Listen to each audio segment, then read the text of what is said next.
তো এখন আমরা বুঝবো মূলত ডিফেমেশন। ডিফেমেশন দু রকমের হবে। ডিফেমেশনের গোড়া হচ্ছিল আর্টিকেল 19-এর সে রাহুল গান্ধী পর্যন্ত ডিফেমেশনের কেসে মানে জেলে সাজা হয়েছে তার 2 বছরে। তো বলতে পারবে কেসটা কি, কোন সেগমেন্টে ডিফেমেশন রাখবে? যেটা অনেক সময় কোনো পেপারের নামে কোনো পত্রিকার নামে ডিফেমেশনের কেস দেয়।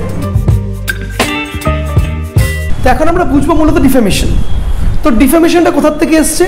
ডিফেমেশন বোঝার আগে আমাদেরকে বুঝতে হবে ডিফেমেশনের গোড়া হচ্ছিল আর্টিকেল 19-এর আর্টিকেল 19 আমাদের কি বোঝায়? আর্টিকেল 19 আমাদের বোঝায় যে কিসের স্বাধীনতা? বাক স্বাধীনতা। আমি স্বাধীনভাবে আমার মত প্রকাশ করতে পারি, স্বাধীনভাবে মতামত তুলতে পারি, ফ্রিডম অফ এক্সপ্রেশন। কিন্তু ফ্রিডম অফ এক্সপ্রেশন কিছু লিমিটেড রেস্ট্রিকশন রয়েছে।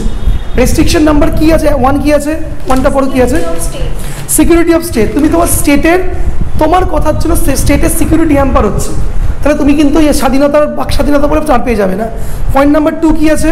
In the interest of the sovereignty and দেশের সার্বভৌমত্ব এবং ইন্টিগ্রিটি, মানে দেশের একাত্মতা এবং তুমি যদি সার্বভৌমত্ব হানি হয় তোমার কথাবার্তা তোমার কার্যকলাপ পুলিশ তোমায় গ্রেপ্তার করতে পারে। 3 নম্বর পয়েন্ট কি আছে? Friendly relations with foreign state. আমাদের যে বন্ধুত্ব দেশের সঙ্গে তোমার জন্য সম্পর্ক নষ্ট হচ্ছে, তাহলে তোমায় কিন্তু এই স্বাধীনতা দেওয়া যাবে না। নেক্সট পয়েন্ট কি আছে? কোর্টের অবমাননা। কোর্টকে তুমি অবমাননা করছো, কোর্টের কোনো কথায় তুমি কোর্টকে তুলনা করেছো, তোমার এগেনস্টে কিন্তু বলা হবে তুমি ওইসব মানে বাক স্বাধীনতার কোনো কাজ নেই। নেক্সট লাস্ট পয়েন্ট কি আছে? Public order. না কনসেপ্ট অফ কোর্ট ওটার পরে আছে public order, decency and morality. Public order মানে পাবলিকের জন্য সরকারের তরফ থেকে অর্ডার দেওয়া আছে। কোভিডে বলা হয়েছে সবাই মাস্ক পরে বেরোবে, স্যানিটাইজার ইউজ করবে, তুমি বলছো মাস্ক পরে বেরোবে না। আমার বাক স্বাধীনতা, আমার এক্সপ্রেশন, তোমাকে কিন্তু ধরে পুলিশ তুলে নিয়ে চলে যাবে, ঠিক আছে? কারণ তুমি সমাজে মরালি। রোদ্দুর রয়কে গ্রেপ্তার করা হয়েছে এই মরালিটির কারণে, ঠিক আছে? লাস্ট পয়েন্টটা কি আছে? ডিফেমেশন। এই যে ডিফেমেশন তুমি যদি করো তুমি তোমার তোমার আইন দ্বারা প্রোটেক্টেড তুমি থাকো, বা তুমি কাউকে মানহানি করলে সেক্ষেত্রে কিন্তু এটি কী হয়ে যাবে? এটি কিন্তু একটা কেস হয়ে যাবে, তোমার এগেনস্টে কেস করে দিতে পারে। ওই তোমার দিকে যদি কোনো মানে এটা আমরা মানে উইমেন সেক্সুয়াল হ্যারাসমেন্ট যখন আমরা পড়বো বুঝবে তোমার দিকে কোনো কুদৃষ্টিতে কেউ তাকাচ্ছে, সেটাকেও তুমি চাইলে তুমি কিন্তু এগেনস্টে কেস করতে পারো, ঠিক আছে? সেটা পরে, আগে তো পুলিশ তুলে নিয়ে যাবে, তারপরে প্রুফের গল্প অন্য, ঠিক আছে? এটা মোটামুটি বুঝলে আচ্ছা। এবার ডিফেমেশন কত রকমের? ডিফেমেশন 2 রকমের হয়। এবার ডিফেমেশন বলে লিখে ট্রি করে দাও। ট্রি করে প্রথম ট্রিতে লেখো স্লেন্ডার, SLANDER, আর এপাশে লেখো লাইবেল, LIBEL। তো আমাদের ডিফেমেশন তো বুঝলাম। ডিফেমেশন আবার 2 রকমের। একটা আমি কেস স্টাডি দিয়ে তোমাদের বোঝাবো, যে আমরা একটা কেস স্টাডি এক্সাম্পল দিলাম। এই এক্সাম্পলগুলো তোমাদের কী হবে ধরতে বা বুঝতে সুবিধা হবে। তা প্রথমটা কি বুঝলাম আমরা? স্লেন্ডার এবং আমাদের লাইবেল, স্লেন্ডার এন্ড লাইবেল। তো আমরা স্লেন্ডার কাকে বলে একটু বুঝবো। স্লেন্ডারের বলে বা স্লেন্ডারের তলায় লিখে রাখো harming someone's reputation in speech with false would.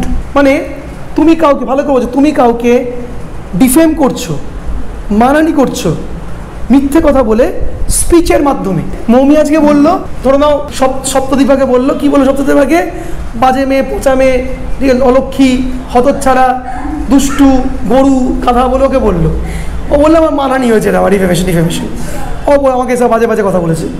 তো গিয়ে কোর্টের কাছে যাবে, পুলিশের কাছে, ওর নামে কোন সেগমেন্টের ডিফেমেশন রাখবে? স্লেন্ডার। নেক্সট হচ্ছে দেখো libel, harming someone's reputation in writing with falsehood. লিখে তুমি এমন কিছু লিখেছো, দেখবে অনেক সময় কোনো পেপারের নামে কোনো পত্রিকার নামে ডিফেমেশনের কেস দেয়। কোনো লিখিতভাবে কোনোভাবে কোনো প্যাম্পলেট ছাপিয়েছে, ডিফেমেশনের কেস দেয়, এটা লাইবেলের আন্ডারে পড়ছে। তা স্লেন্ডার হচ্ছে হলো স্পিচ, লিখিত আকারে হচ্ছে হলো মেসেজের মাধ্যমে, চিঠির মারফতে বলা হলো।